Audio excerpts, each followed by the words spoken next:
Hi, and welcome back to Know Your Infection.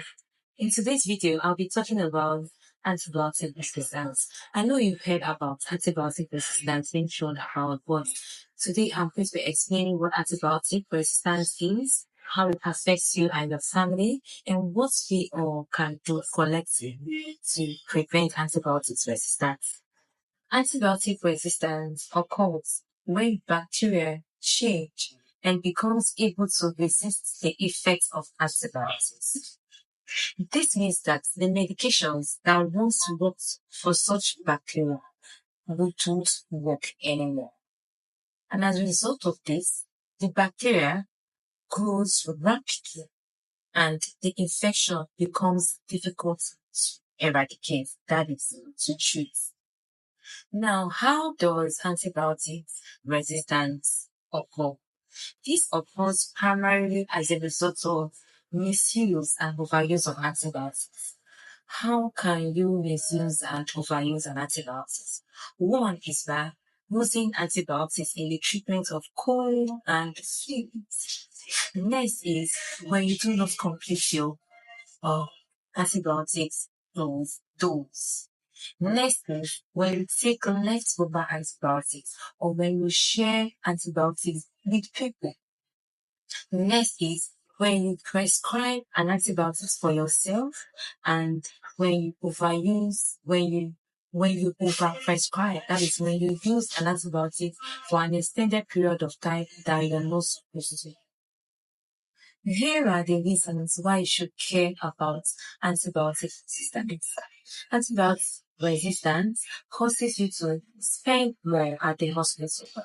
It also makes your hospital stay to become longer. It also results in more severe infections.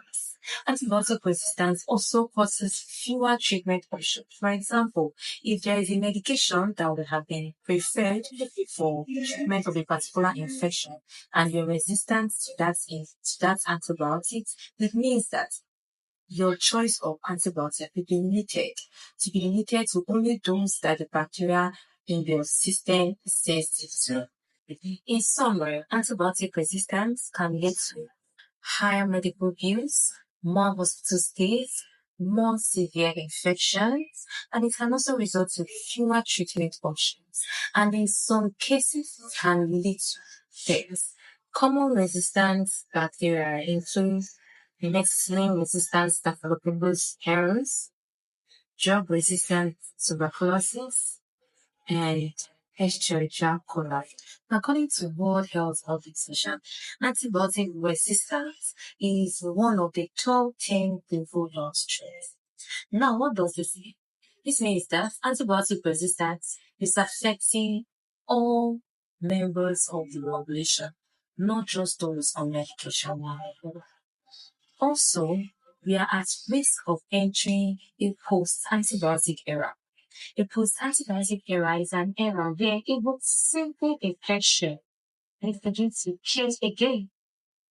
Now, this is not a situation that we all want to be in. It is important that we prevent antibiotic resistance. How can we do this? This starts with you and me. How can we contribute to our well-being?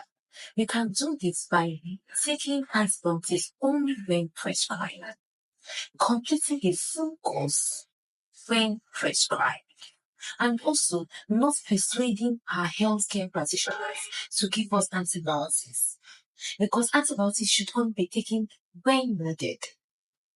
Also, we can prevent antibiotic resistance by not sharing our antibiotics, not using leftover antibiotics.